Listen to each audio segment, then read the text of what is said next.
The new year is here, and this is our first episode of 2026. 2025 started with warnings of a recession. Some forecasts put the risk as high as 70%.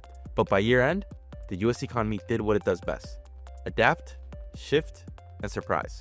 Today, we're looking back at the year that defied expectations: growth, rates, jobs, housing, and what it means as we step into 2026. Let's start with the big picture. After a dip in the first quarter, the US economy gained momentum fast. According to the Bureau of Economic Analysis, GDP accelerated to an average 4% growth in second and third quarter, powered by higher consumer and government spending and a rise in exports. Imports and private investment pulled back, but the outlook improved. By December, analysts were projecting 2.8 to 3.3% total growth for the year. Still, that momentum came with friction.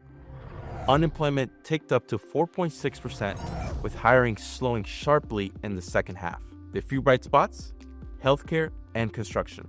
Meanwhile, job losses continued in the public sector. It was this softening labor market that ultimately led the Fed to change course. Inflation didn't ease either. The consumer price index ended the year at 2.7%, still above target. One major factor: rising import costs, as tariffs increased sharply over the year. The average effective tariff jumped from 2% to 18%, a level not seen since the 1930s.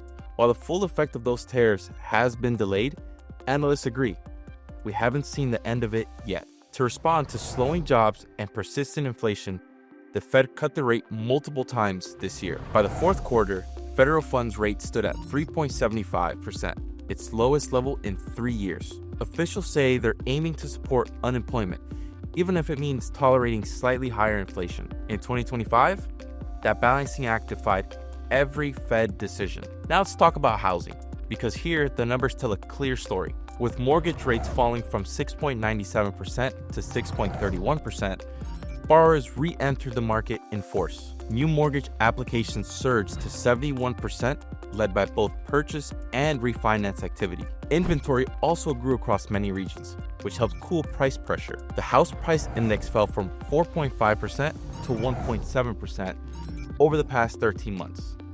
Welcome news for buyers. So what's next? Most analysts expect the current trends to continue into 2026. Growth may slow a bit, inflation and unemployment may edge up, but continued rate cuts are expected, and that could be a boost for lending, affordability, and demand. One thing's clear: the market held steady through uncertainty. Subscribe to AD Mortgage to stay ahead of the shifts, serve your clients better, and make the most of what 2026 has to offer.